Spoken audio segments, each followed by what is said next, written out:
Fala pessoal, beleza? Boa tarde, Cadu, da Wolves Race Team. Nosso segundo episódio hoje do podcast, que sem dúvidas tenho certeza que vocês vão gostar muito. E é por ele que esse episódio está acontecendo, porque foi por ele que eu tive os desbloqueios, né, que me fizeram perder o medo de falar em público. Então, com vocês, Ricardo Alexandre, psicólogo, mentor de pessoas, cara sensacional, transformou minha vida. Ricardo, obrigado por estar aqui demais, cara, de verdade. Alegria toda minha, Cadu, né? Boa tarde, bom dia, boa noite, não sei a hora que você está assistindo esse podcast, mas eu estou imensamente alegre e feliz em participar do início desse projeto e principalmente poder aprender com você um pouquinho aqui hoje e juntos a gente poder transbordar também coisas boas e contribuir com as pessoas. Então, parabéns, viu, pro podcast Wolves, parabéns. Wolves. E foi graças a você que eu tô conseguindo falar em público, só, né? A evolução de um ano, né? É verdade, é verdade. E antes da gente começar, tem um presente da Wolves. Opa, temos um presente aqui, que bacana. Eu gosto de presente, hein? Olha só, vou abrir, posso abrir? Pode abrir. Olha só, olha o presente do podcast Wolves. Olha só, uma caneca personalizada, hein? Fantástico, hein? Ó, já vou usar já. Vou usar agora e vou guardar com carinho. Obrigado mesmo, Cadu. Valeu. Valeu. Show de bola. High five. High five, é isso aí, yes. Ricardo, de verdade, muito obrigado por você estar aqui. Eu sou imensamente grato por tudo que você me ajudou. E queria começar com uma pergunta que é uma curiosidade. Sim. Como que você desenvolveu esse amor por ajudar pessoas, assim, como que isso chegou na sua vida? Olha que incrível, né? Pergunta maravilhosa, Cadu. Eu, na minha juventude, os meus 16 anos, eu tive uma experiência muito forte com Deus. E essa experiência com Deus, ela transformou a minha vida por inteiro. E a partir dali, eu comecei a sentir no coração o desejo de comunicar às pessoas uma mensagem de esperança, a boa notícia. Aquela experiência que eu tinha tido de sentido para a minha vida, de valor da minha vida, de amor, né, da minha vida e pela minha vida, eu senti o desejo de comunicar isso às pessoas. E eu comecei inicialmente fazendo esse trabalho de ajudar pessoas mais no âmbito religioso, espiritual, e depois, ao longo dos anos, né, hoje eu estou com 44, eu fui adicionando à minha vida outros conhecimentos para que eu pudesse também ajudar pessoas, não somente no âmbito espiritual, mas também no âmbito psicológico, mental, emocional. Então, nessa minha jornada, desde os meus 16 anos, eu passei por várias áreas de estudo, várias áreas de conhecimento. Estudei na minha juventude administração de empresas, depois fui me dedicar durante mais de 10 anos a um trabalho missionário, fui estudar teologia, filosofia, antropologia, e nos últimos 10 anos eu comecei a entender que para que eu pudesse ajudar mais e mais pessoas, eu tinha que entender melhor sobre o cérebro, a mente e o comportamento humano. Foi quando eu fui buscar uma outra graduação, me formei como bacharel em psicologia, uma série de especializações, e hoje estamos aqui. Já fazem 25 anos dessa missão de ajudar pessoas, mais especificamente, dentro do comportamento da psicologia, 10 anos. 10 anos. Um pouquinho do meu trabalho você pôde conhecer no processo que nós fizemos juntos, não é verdade? E foi transformador na minha vida. Então, gratidão, gratidão. E olha que eu acredito que eu tenha sido um dos mais difíceis, né? Você foi uma bênção, poxa vida, uma bênção. De personalidade, de tomada de decisão, de mudança de né? Rota, de direção. Cada pessoa é uma pessoa única, né? E o trabalho do profissional, seja de psicologia ou desenvolvimento humano, ele é conduzir a pessoa à sua essência, a se conectar com os teus sonhos, com a tua verdade. E foi o que nós fazemos. Ó, tô orgulhosão, parabéns, high five, yes. E depois daquela mentoria, antes eu tinha, até a gente conversou, né? Eu tinha um pouco de tabu de falar, passar com um psicólogo, mas mais pela vergonha, né? E hoje a gente vê que o mundo precisa, né? Acho que as pessoas estão doentes, né? Com certeza, Cadu, com certeza. E como que fazer para quebrar esse medo das pessoas? Primeiro de se abrir com alguém, porque isso é difícil, né? Sim, claro. Aham. Até te fiz a pergunta, né? Sim. Vou deixar aqui.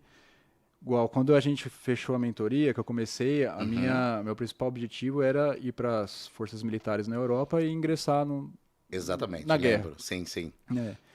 E isso é muito mais fácil de tomar decisão do que chegar próximo de uma pessoa que a gente ama, meu pai, por exemplo, e falar, te amo, pai. Por que isso é tão difícil assim? E Olha isso está relacionado? Olha que interessante, olha só. Você falou de duas perguntas muito importantes. Primeira pergunta, por que existe tanta dificuldade das pessoas em buscar ajuda ou saúde mental, né? Respondendo essa primeira pergunta, primeiro, existe muito preconceito. Nós vivemos ainda numa sociedade, no nosso país, muito preconceituosa em relação a isso. Quando se fala de psicólogo, ou se fala de mentoria, ou se fala de um profissional de saúde mental, já se remete à doença, ou algo que está errado na pessoa, ou um problema que ela tem. E a gente vai aprender que não é isso. Nós vamos aprender aqui no podcast hoje o que é saúde mental, o que é saúde emocional. Nós vamos aprender isso juntos, tá? E respondendo a sua pergunta, por que será que é muito mais fácil a gente se conectar com objetivos e pessoas distantes do que com objetivos e pessoas próximas? Por quê? Porque o caminho mais longo e mais difícil de ser percorrido, Cadu, é o caminho de conexão de você com você mesmo. Sério? Sim. Olha só, pegar um avião, ir para a Europa e você se conectar numa cultura que você não conhece, com pessoas que você não conhece, num contexto que você não conhece, embora pareça longe e desafiador, grave isso no seu coração. O maior desafio, o caminho mais difícil de você percorrer é a distância entre você e você mesmo. E esse caminho tem um nome, que é autoconhecimento. Então, quando a gente tem as barreiras emocionais de se conectar com as pessoas da nossa família, da nossa história, nós vamos nos deparar com os nossos monstros interiores, não é verdade? Eu tenho vários. Então, nós temos que tratá-los, cuidar deles, não é verdade, Cadu? Porque eu vejo essa dificuldade. Eu tenho essa dificuldade, né, por conta do problema do meu pai com o álcool. Tenho 38 anos, eu acredito que eu nunca dei um abraço sincero no meu pai, porque eu acho isso muito difícil. E por outro lado, eu tomo decisões difíceis o tempo todo, né? Tanto Sim. de ir pro militarismo, pro combate, ou de uma situação de uma corrida que eu sei que vai me destruir fisicamente. É muito... Entendo. Assim, me colocar numa situação fisicamente delicada é mais fácil do que falar pro meu pai que eu o amo, sabe? Claro, entendo. E como que a gente quebra essa... Porque assim, as pessoas estão em casa também, imagino que todo mundo Sim, tem sim, algum desse Sem tipo de dúvida, bloqueio. né? Como que quebra isso, assim? Como que a pessoa se conhece? Olha que interessante, né? O principal caminho é o autoconhecimento. Então, quando a gente começa a se conhecer, nós começamos a olhar para a nossa história. Não tem como a gente se conhecer sem olhar para a nossa história. Eu costumo dizer que, na verdade, nós não apenas somos o que somos, nós nos tornamos o que somos.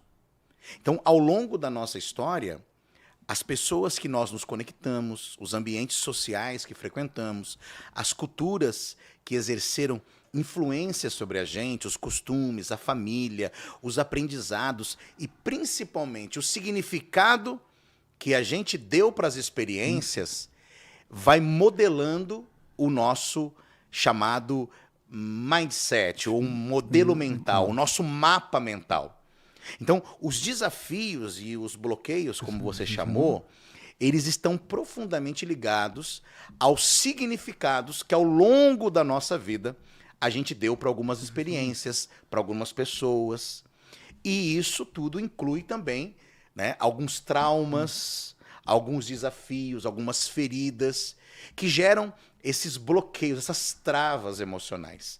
Então, normalmente, a gente percebe que todos nós temos bloqueios e travas emocionais, ligadas às experiências, principalmente na nossa infância, mas, sobretudo, ao significado que a nossa mente e as nossas emoções deu aquelas experiências. Mas tudo isso é possível romper através do autoconhecimento, da ressignificação, da tomada de consciência. E isso tudo contribui para a nossa saúde mental, o nosso bem-estar. E, nossa, que interessante isso. E assim, fala porque, né, você já me conhece há Sim. bastante tempo. E eu tinha muita dificuldade até em externar isso, né? Hoje eu já falo, inclusive, para todo mundo, né? Olha que bacana, hein? Mas eu ainda sinto que eu não consigo colocar tudo para fora. E isso afeta o nosso corpo, né? Uhum, sim. E como que a gente percebe esses sinais que a gente tem alguma coisa que não está de acordo e a gente precisava desbloquear ou colocar para fora? Olha que interessante essa pergunta. A gente já pode entrar sobre a conceitualização do que é saúde mental, que é o tema do nosso podcast hoje, né? O que significa saúde mental? Saúde mental, saúde emocional. Saúde mental ou emocional é uma condição de bem-estar pessoal que vai muito além da ausência de transtornos ou da ausência de alguma síndrome mental, alguma patologia. Entenda isso. Saúde mental é uma capacidade que o indivíduo tem de desenvolver uma condição de bem-estar. Olha só, bem-estar tem a ver com o ser. Então, saúde mental é uma capacidade que o indivíduo desenvolve de poder construir um estado de bem-estar para que ele possa aprender a lidar com as demandas da sua vida, do seu dia a dia, as demandas e o autocontrole das suas emoções, aspirações, desejos, metas, relacionamentos. Então, isso é a saúde mental. E interessante, Cadu, é que a saúde mental não é algo que alguns possuem e outros não possuem. Saúde mental é justamente algo que se constrói dia após dia. Entendi. É uma questão de hábito e é uma questão de cultura. Olha que interessante. Eu costumo comparar a saúde mental com o hábito de escovar os dentes. Por exemplo, nós aqui, e provavelmente que está nos assistindo, tem o hábito de escovar os dentes todos os dias e várias vezes ao dia. Mas entenda, há 300 anos atrás, por exemplo, isso não era uma realidade da cultura de muitos países. Há 300 anos atrás, uma escova era dividida por todos os membros da família. O que significa isso? Que saúde mental ela é uma atitude individual.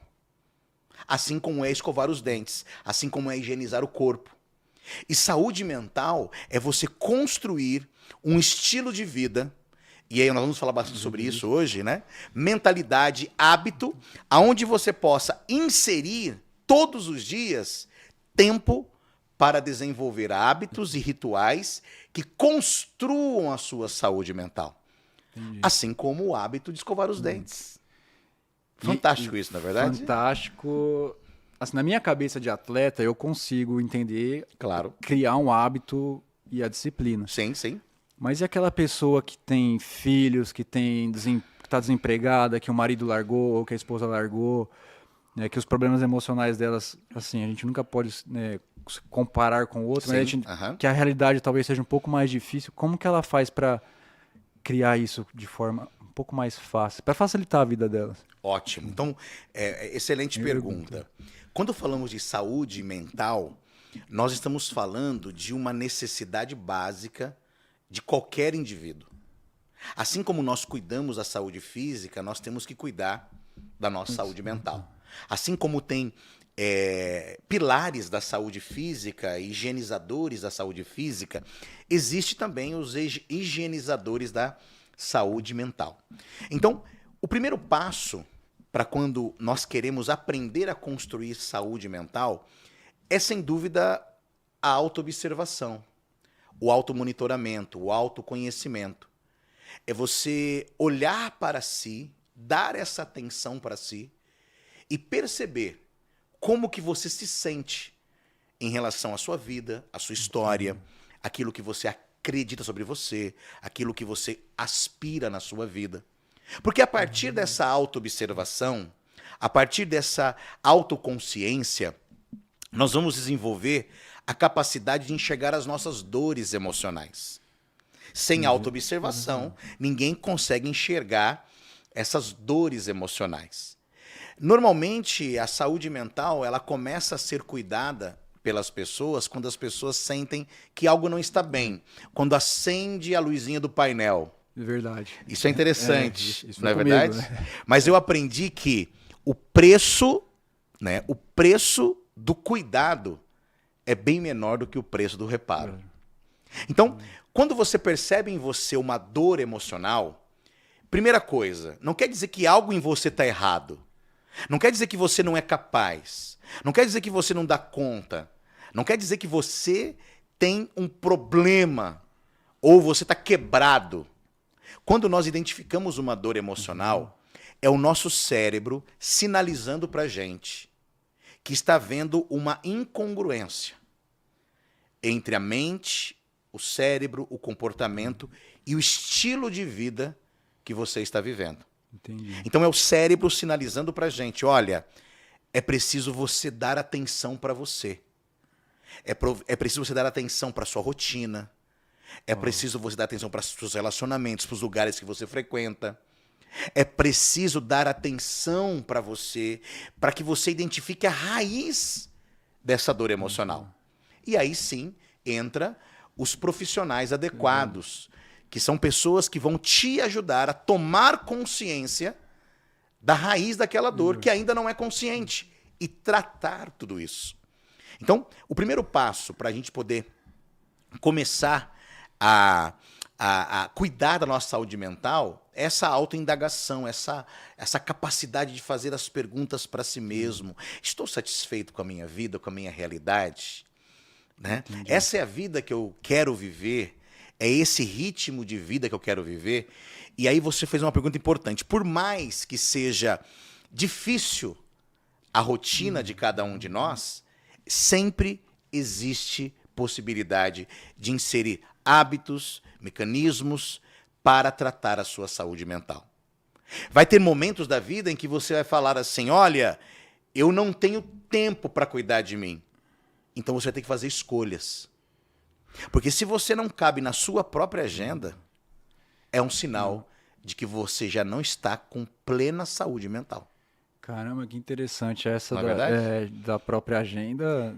Eu pergunto pra gente, quem está nos assistindo, olha só, você cabe na sua agenda? Você se coloca na sua agenda? Porque se você não tem condição e não visualiza a possibilidade de você incluir na sua agenda hábitos importantes para a saúde mental, já é um sinal que ela está defasada. E se você não se coloca na sua agenda, é porque, na verdade, você está vivendo excessivamente a agenda de outras pessoas. Isso entra em um outro tópico, talvez outro tema que eu queria falar aqui. A gente viver a agenda, a vida de outras pessoas. Me corrija se eu estiver errado. Fica à vontade, Cadu. Está diretamente ligado com o medo do julgamento e a gente viver em razão, a gente vive de certa forma em razão de outra pessoa por medo do julgamento dessas pessoas, e aí a gente deixa de tomar atitudes que seriam positivas para nós. Ah, sim, claro, né? Olha que interessante.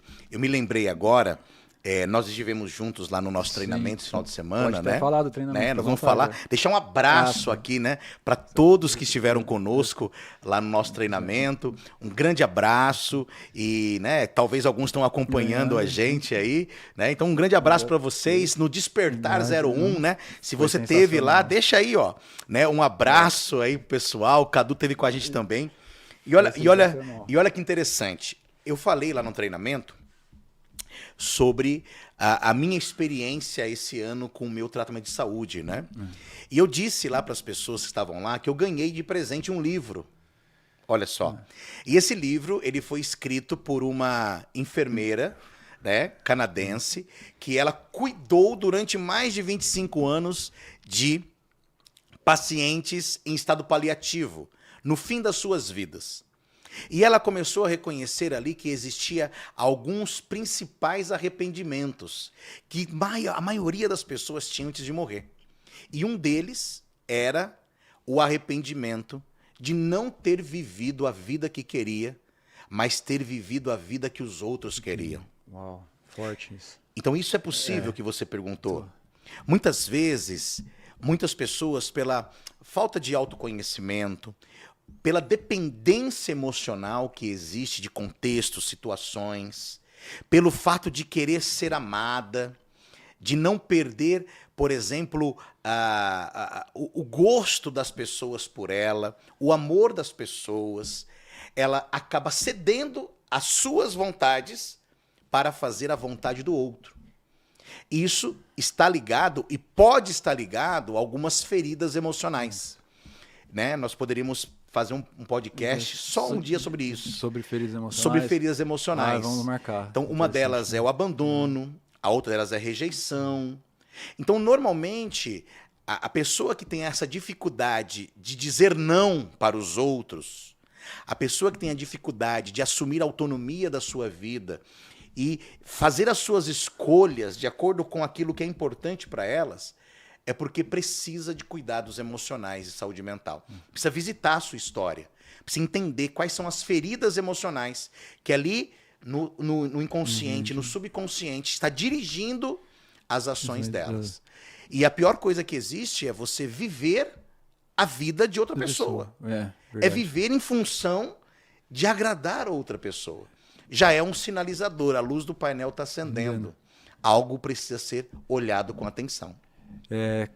Lá no treinamento, né, que a gente estivemos juntos no final de semana, quando você mencionou desse livro, o que me chamou a atenção foi, dentro desse livro, ainda não li, foi o fato de que as pessoas não tinham tempo de qualidade para visitar os amigos. E aí você falou uma frase muito forte, que é: se eu não visitar meu amigo em vida, vou visitar no cemitério. Isso me pegou demais também, assim, naquele momento. Assim. É verdade. Isso é importante, né?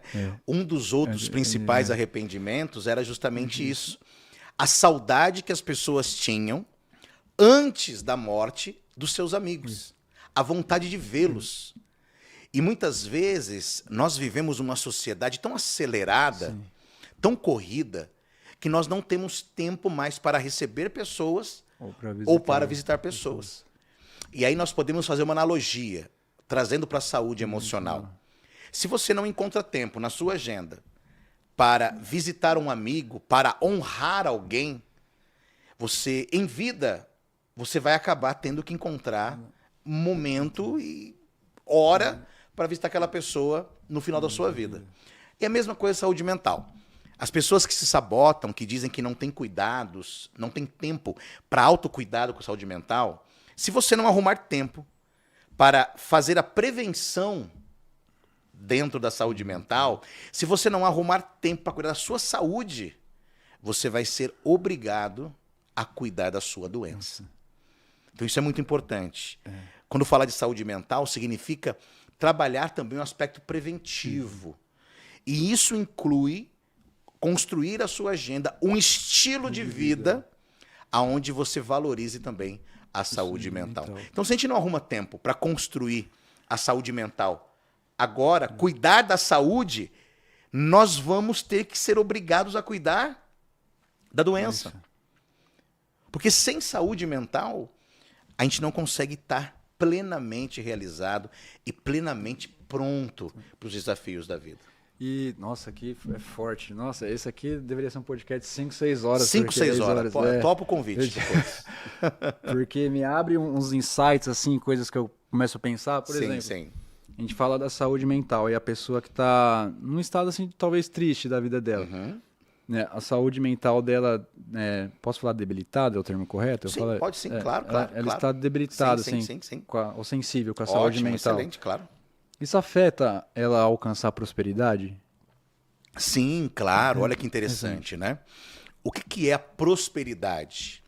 Normalmente a gente acaba pejorativando alguns termos muito próprios do dia a dia e das nossas vidas. Entre eles a prosperidade. O que é prosperidade? Prosperidade não tem a ver com dinheiro, não tem a ver com riqueza.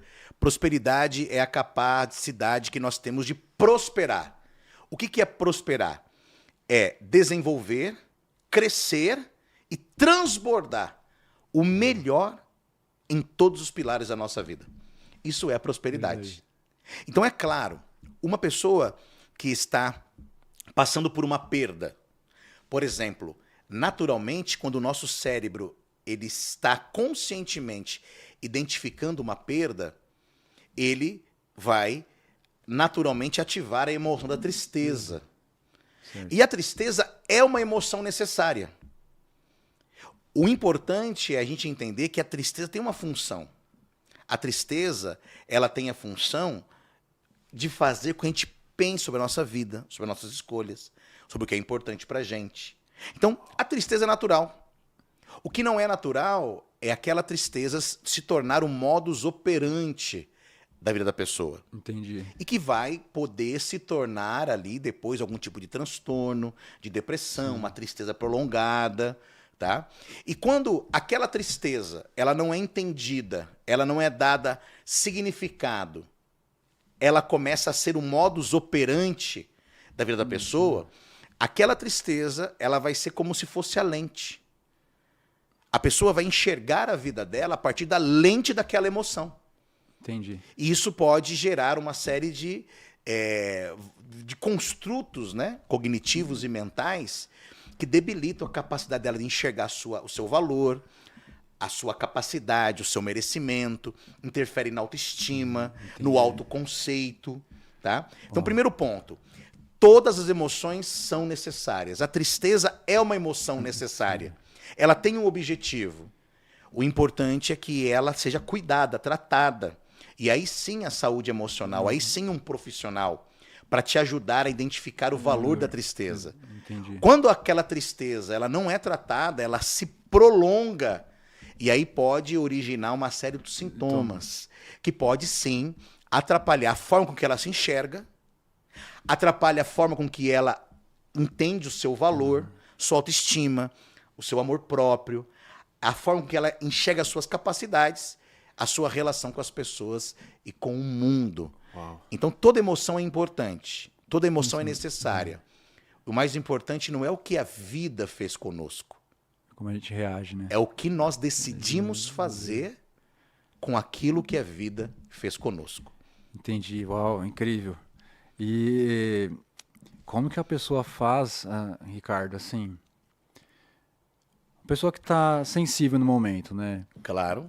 Como que ela faz para ela enxergar alto valor? Uhum. Ou senso de merecimento? Ou aquela pessoa que perdeu um emprego e está desesperada, está triste, não vê uma luz no futuro? Sim, claro. Como que ela reage a isso assim de forma positiva para sair, sair desse... Sim. Olha que interessante, né? É claro, o exemplo que você trouxe é um exemplo bem geral, bem generalizado. Mas o primeiro passo para qualquer tipo de mudança, de transformação, é a tomada de consciência. Existem alguns aspectos da nossa vida que eles estão no ponto cego da nossa vida, que nós não enxergamos. Ou pelo menos não enxergamos a raiz disso. Por exemplo, quando nós dirigimos um carro e nós balizamos a nossa visão pelo retrovisor, existe, por mais que você tenha o retrovisor, existe um ponto cego. E é nesse ponto cego que corre o perigo de um acidente, de um motoqueiro, de você, né, ter uma visão mais limitada. Então todos nós temos ponto cego. Muitos aspectos da nossa vida, eles não são conscientes. As pessoas observam ao nosso redor, mas a pessoa ainda não tomou consciência disso. Então, o primeiro passo para que a pessoa ela possa gerar mudanças na vida dela é a tomada de consciência. Sem tomada de consciência, não existe o startar de nenhuma mudança. E a tomada de consciência significa você estar de frente, olhar para a tua realidade como ela realmente é. Sem sabotadores, sem mascarar, sem peneiras. Então, existem pessoas que elas atingem esse estado de consciência diante de uma experiência de dor. Uau. A pessoa vivia a vida dela no automático aconteceu algo, pá! Aquilo fez a pessoa tomar consciência. Tá? Ou ela toma consciência diante do acontecimento de alguém, da vida de alguém. Aconteceu algo com alguém e aquilo serviu como uma metáfora, um espelho para ela tomar consciência. Ou ela passou por um processo de aprendizado Isso é importante. Ela aprendeu algo novo.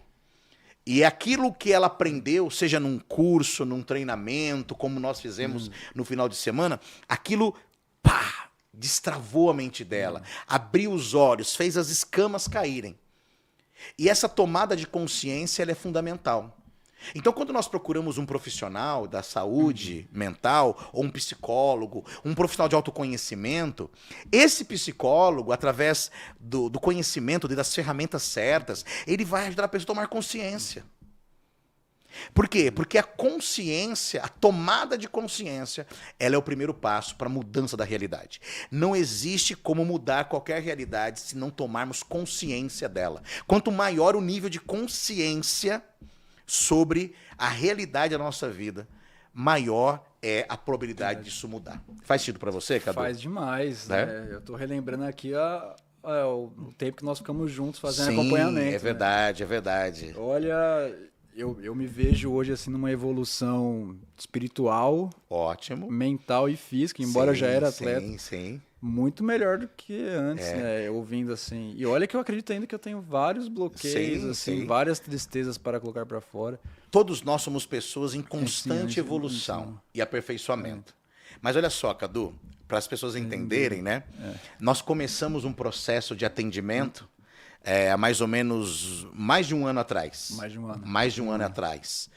E a gente fez um trabalho que normalmente eu faço com as pessoas, que é um trabalho de 10 sessões. 10 sessões que eu atendo as pessoas individualmente e eu ajudo as pessoas a alcançarem o seu estado desejado e a vencerem os seus bloqueios emocionais.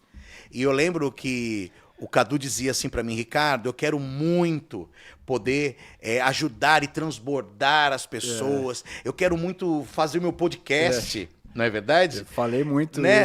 Eu lembro que você falava dos seus projetos, da equipe. Caramba, mas eu tenho vergonha de gravar um story, de falar com as pessoas.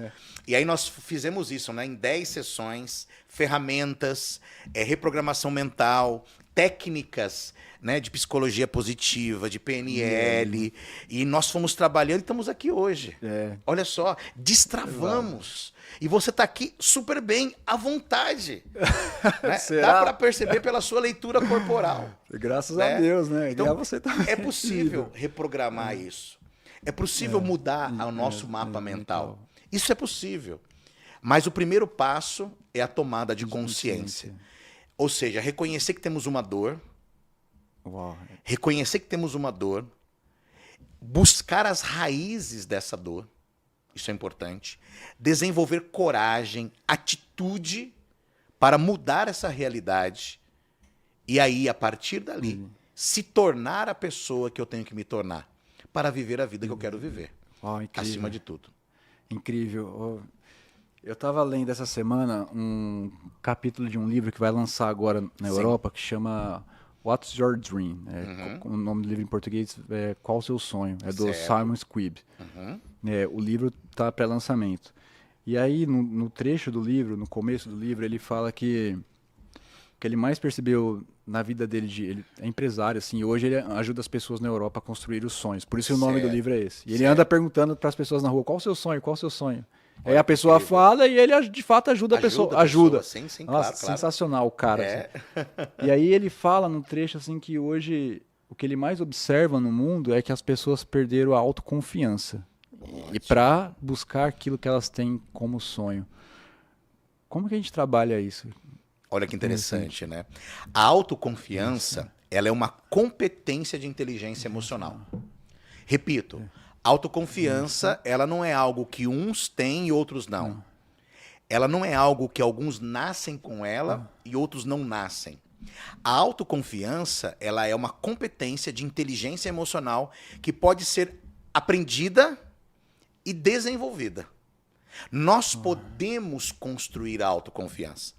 Então, nos treinamentos que eu faço, presenciais, nos processos individuais que eu faço de atendimento, 95% das pessoas que eu atendo, um dos objetivos dessa pessoa para chegar ao seu grande objetivo é a necessidade de desenvolver autoconfiança.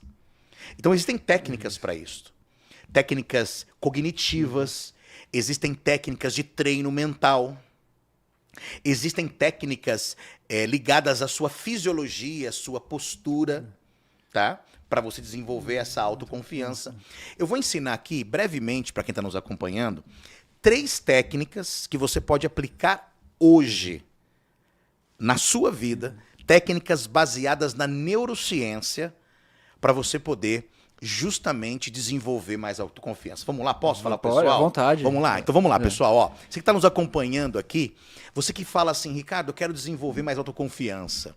3 técnicas baseadas na neurociência para você desenvolver mais autoconfiança.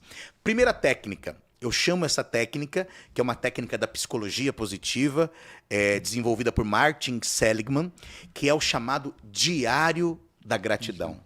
Eu fiz muito esse diário. Fizemos muito, durante 90 dias esse diário, não é verdade? Olha só, todos os dias, construa o hábito de você escrever e expressar 3 gratidões. Por quê? A gratidão, que ela é um modo de vida, é um hábito, um comportamento, ela vai estimular a liberação da dopamina em uma área do nosso cérebro que é a base neural da satisfação e do bem-estar, chamada de núcleo accumbens. Então, quando você expressa a gratidão ativa, conscientemente você expressa, você libera a dopamina. Quando você constrói gratidão pelo Diário da Gratidão, você estimula a produção de serotonina. Isso eleva também o seu humor, eleva também a sua autoconfiança. Essa é a primeira técnica. Segunda técnica para você desenvolver autoconfiança é a chamada visualização positiva. É uma técnica de treino mental. Eu trabalho essas técnicas todos os dias e eu tenho pelo menos 1 hora do meu dia, na parte da manhã, onde eu só trabalho técnicas de visualização sobre a minha vida. Inclusive, isso me ajudou muito na cura do meu câncer, que eu tratei esse ano, o ano inteiro. Então, a segunda técnica, visualização positiva.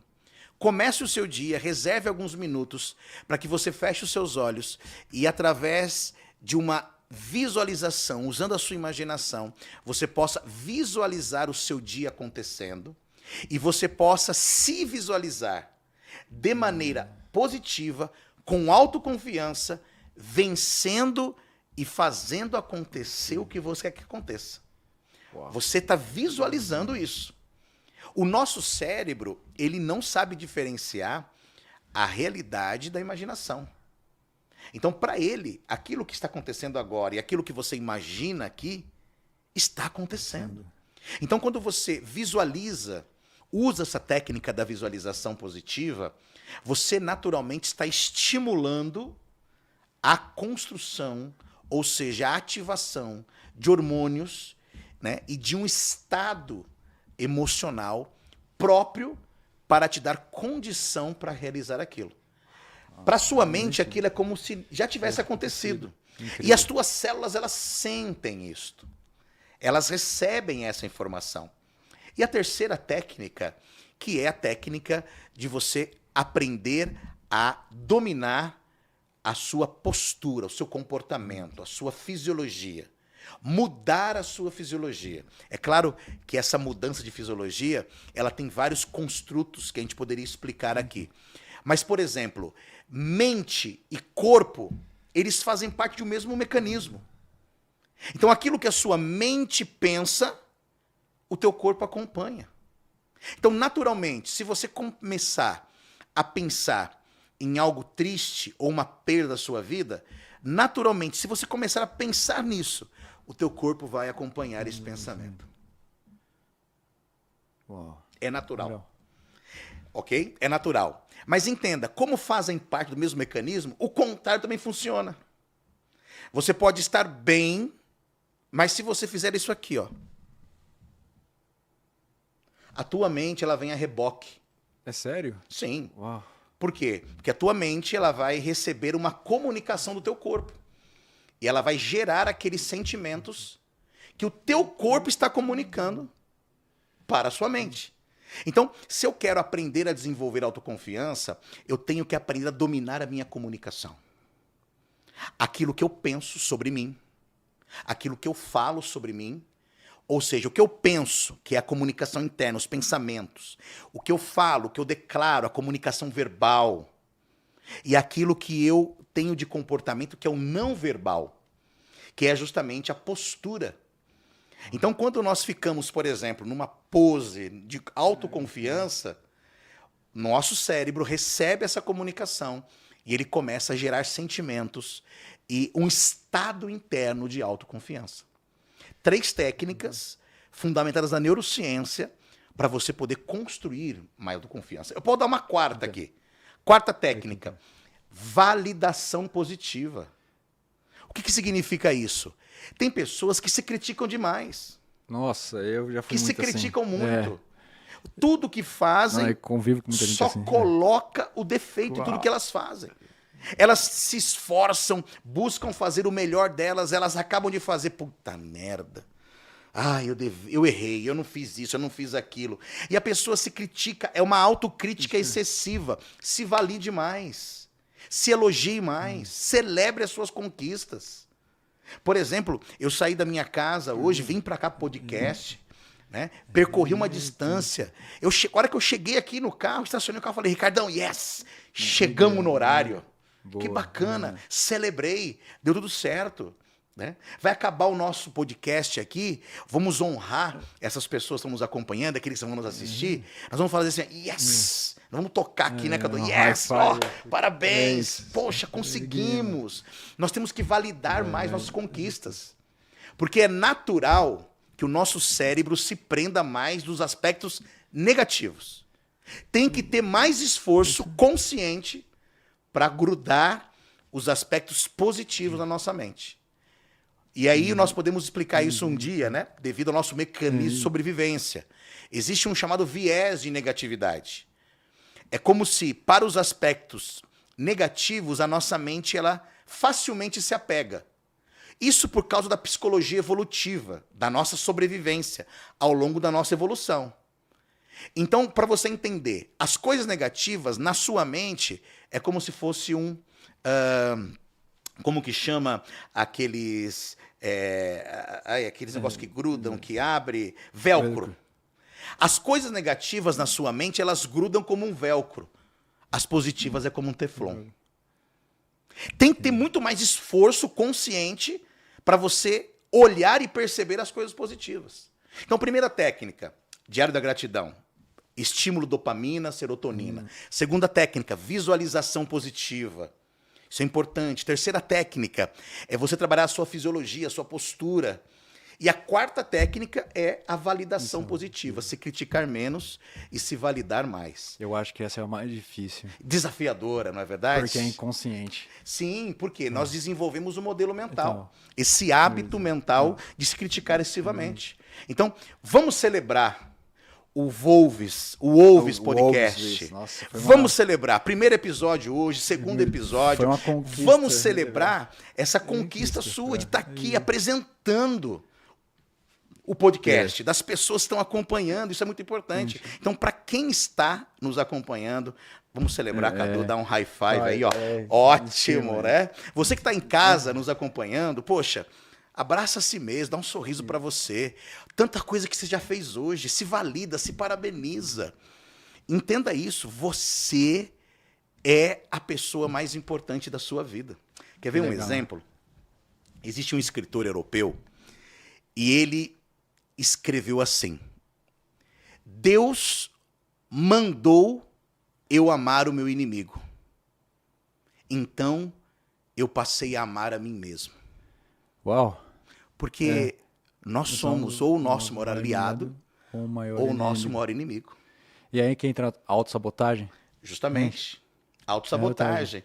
Muitas vezes nós somos o nosso maior inimigo porque nós temos atitudes, muitas vezes inconscientes, que ferem ou agridem os nossos objetivos pessoais. Então, quando Jesus fala, né?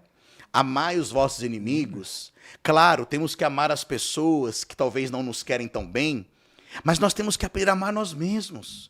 Porque nós somos o nosso maior inimigo. O maior inimigo, o maior obstáculo entre os nossos sonhos A nossa realidade e os nossos sonhos não é as pessoas, não é os contextos, somos nós. Nós somos os nossos maiores sabotadores. Por isso que a autoconfiança é importante. Então, ame a si mesmo, se valide mais, se abençoe mais, se elogie mais. A gente olha no espelho e talvez não temos o corpo que a gente queria, a gente só encontra defeito. Não é verdade? É verdade. Poxa vida. Então, pratique a gentileza, né? A gentileza. A gentileza. Pratique a autocompaixão e o amor próprio. Isso é estilo de vida. Isso está ao seu alcance fazer. Né? Então, você que está nos assistindo, se valide mais, hein? Né? Seja uma pessoa apaixonada por você. Porque uma coisa eu tenho certeza, você vai conviver com você pro resto da vida. Eu sou casado, tenho filhos, talvez eu não tenha os meus filhos e a minha esposa o restante da minha vida, até o final, mas eu vou estar comigo até o final. Então, se eu não aprender a me amar, a me validar, a ser gentil comigo, se eu não aprender a ter autocompaixão comigo, e aí? Como que vai ser essa convivência com o meu eu, comigo mesmo? Bora, Cadu, bora. Nossa, isso é difícil, né? É bênção. É bênção, Eu tava lendo os comentários aqui e a galera tá... A gente vai ter que trazer você de volta vamos aqui, fazer cara. outro, vamos fazer outro. Jéssica, a Cris, o Eric, a galera pirou aqui na... Que legal, um abraço para todos vocês, hein? A Jéssica, abração a Jéssica, que legal, hein? Pessoal, bacana, Fato Venéreo, o pessoal compartilhando aqui, que legal, que bacana. Nossa, que bacana, que bacana. Vamos ter que ter uma parte 2, a parte 3, quando for lançar os próximos treinamentos também. É verdade, é verdade. O treinamento da semana passada me desbloqueou outras coisas, né? Ótimo. Eu converso com o Ricardo 5 minutos e já saio querendo abraçar o mundo, falar isso aqui é possível, isso aqui dá, isso aqui não dá. Sim.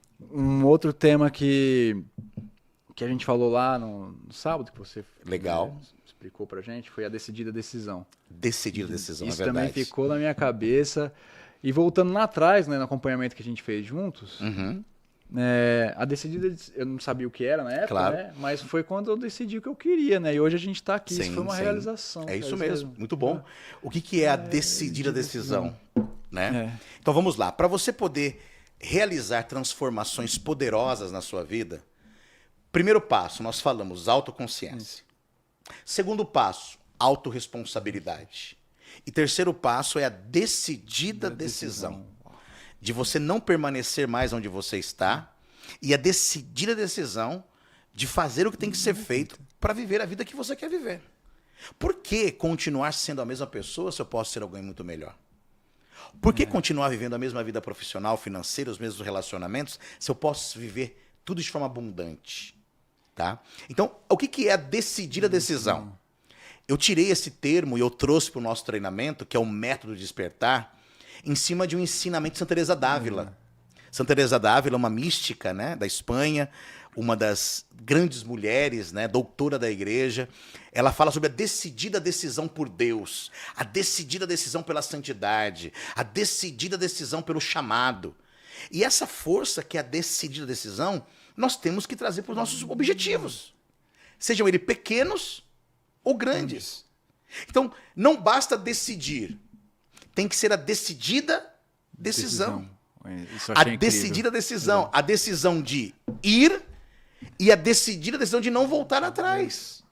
Olha que incrível isso. Isso é muito poderoso. Eu imagino que quando você tomou a decisão de fazer o podcast... Uau, foi... Tá? Né? A decisão de fazer o podcast, ela vai fazer você agendar, marcar o estúdio. A decidida decisão vai fazer você não recuar. E lidar com medo. Medo de isso aqui dar errado foi gigante. Isso é natural, é profundamente natural. Durante o dia que você agendou o estúdio, e até hoje, eu imagino que passou pela sua cabeça algo parecido. Vou desmarcar. Vou mudar a data. Várias vezes eu pensei nisso.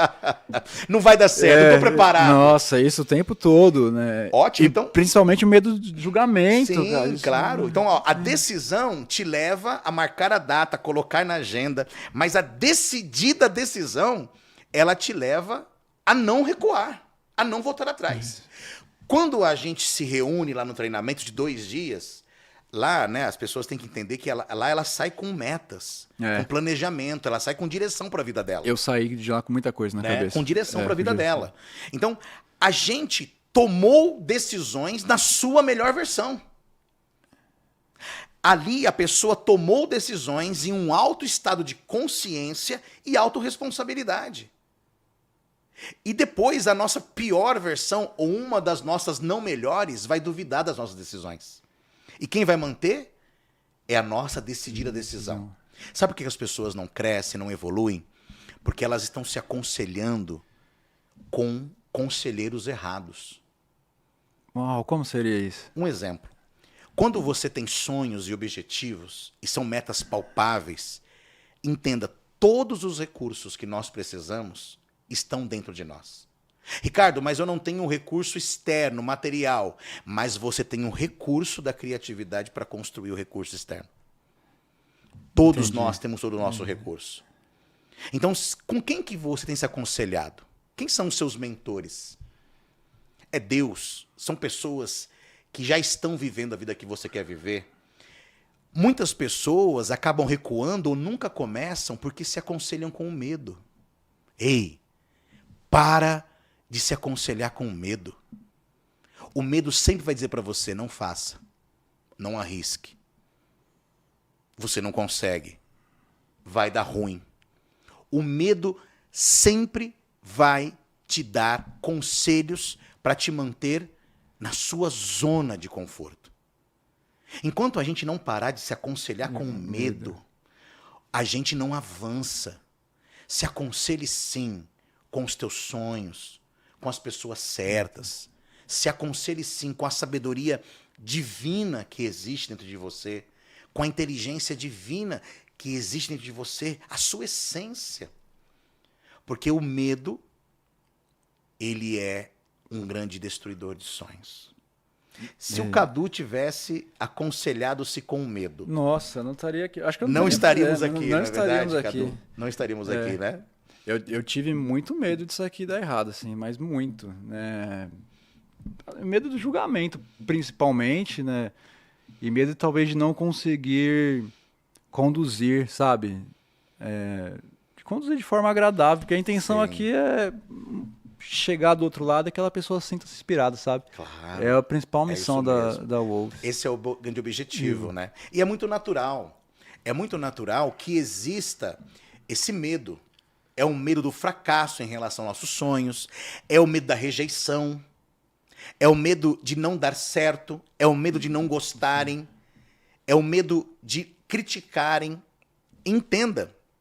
Na verdade, todas as pessoas que realizaram aquilo que elas gostariam de realizar, as pessoas que desenvolveram todo o seu potencial, as pessoas que realizaram tudo que elas poderiam realizar, elas tiveram que calar essas vozes, neutralizar essas vozes interiores. Porque se você pautar a sua vida e as suas decisões preocupado exageradamente com o que as pessoas vão pensar, você não vive. Você não faz nada.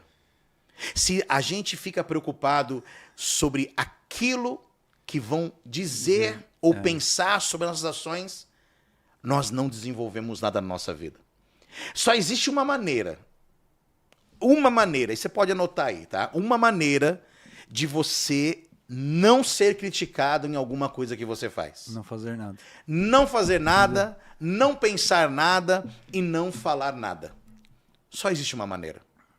E aí a nossa vida vai se resumir ao quê? Trabalhar, pagar conta. E verdadeiramente nós vamos deixar a oportunidade para trás de fazer a diferença, de contribuir na vida das pessoas e principalmente de fazer a diferença em muitas histórias. Porque a prosperidade, tá? A grande diferença entre riqueza e prosperidade é essa. A pessoa rica, ela acumula sucesso em todas as áreas da vida para ela. A pessoa próspera, no caminho da construção da sua riqueza, ela transborda e ajuda outras pessoas. Essa é a diferença. Forte, hein? Então nós estamos aqui hoje juntos, nesse podcast, que é sem dúvida um grande vulcão de prosperidade. Amém. Né? A nossa vida, ela potencializa a sua prosperidade quando nós dispomos em ajudar as pessoas. Então, você que está nos assistindo, esse episódio fica gravado. Vai ficar gravado, né? Fica gravado. E quando vai estar disponível já para a pessoa? Não, agora, já vai Acabou, ficar vai ficar disponível. Então, olha só, você que está nos acompanhando, tá? Você que quer ser próspero, lembra? Pessoas prósperas ajudam outras pessoas. Então, quando acabar esse episódio e o YouTube ele gerar ali o episódio fixo no canal do Wolves, entenda, vamos fazer um acordo aqui? Pega esse episódio, compartilha com no mínimo 20 pessoas. Nossa, no mínimo 20. Pega 20 pessoas, manda para os seus grupos. Grupo da família, do trabalho, grupo, né, dos amigos, do churrasco, grupo daquele encontro que nunca acontece com os amigos da escola. Tá? Manda para os seus grupos, manda para 20 pessoas. Tá? Pense em 20 pessoas que você acredita que precisa ouvir o que nós estamos construindo aqui hoje. E manda para essas pessoas. Faz um movimento para o universo. Comunica para o universo que você e eu, nós queremos transbordar, ajudar. E aquilo que você comunica, com certeza, o universo e Deus, ele vai trazer de volta. High five, High Cadu. five, Ricardo. Bora! Chegamos ao final, foi... Mas já acabou? Já acabou, temos 4 minutos, passa muito rápido. Fantástico, Vamos né? ter que fazer um segundo, terceiro, porque foi incrível ter você aqui.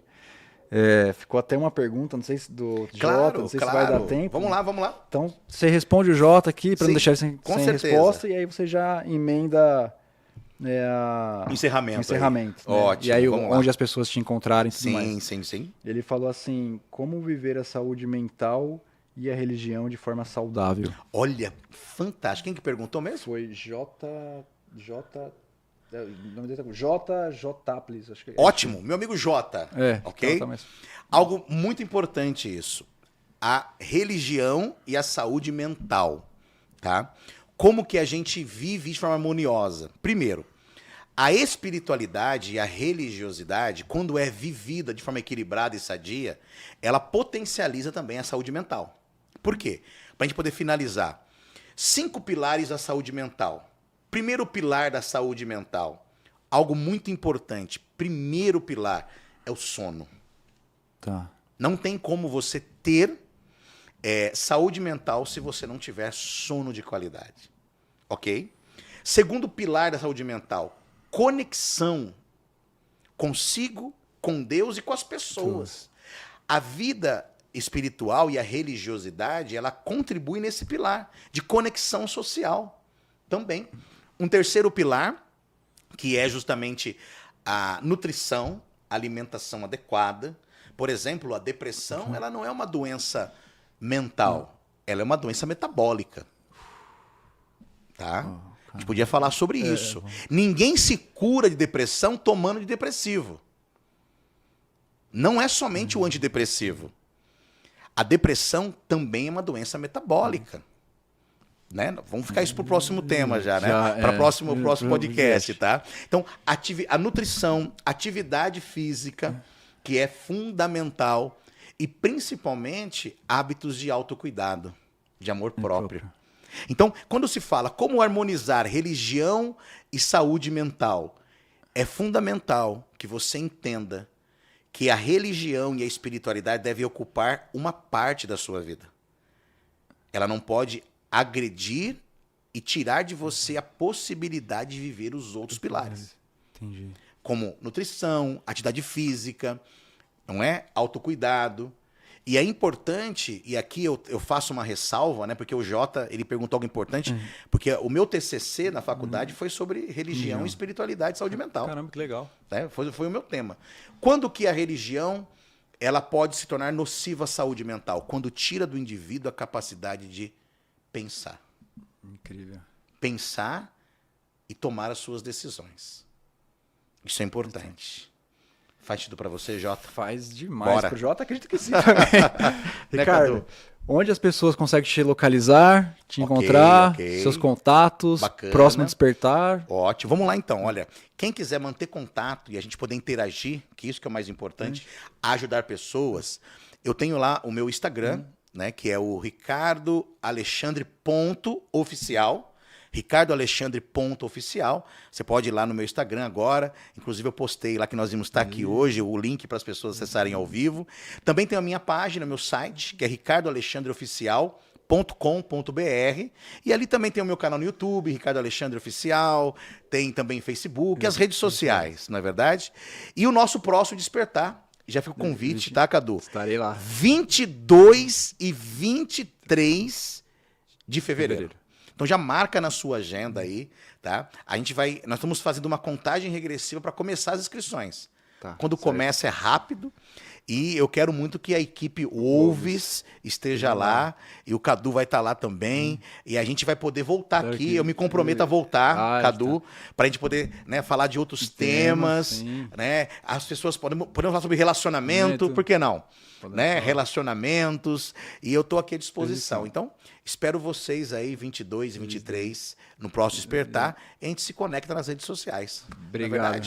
Obrigado demais, Ricardo. Valeu, Cadu. Foi incrível ter você aqui. A todos que acompanharam esse episódio, fica aqui meu agradecimento, meu abraço. E nos vemos semana que vem. Doutora Maria Cris vai estar aqui. Vamos falar sobre saúde respiratória, tabagismo. Vai ser bem legal. Tamo junto. Go Wolves. Yes, go Wolves. Obrigado, Valeu.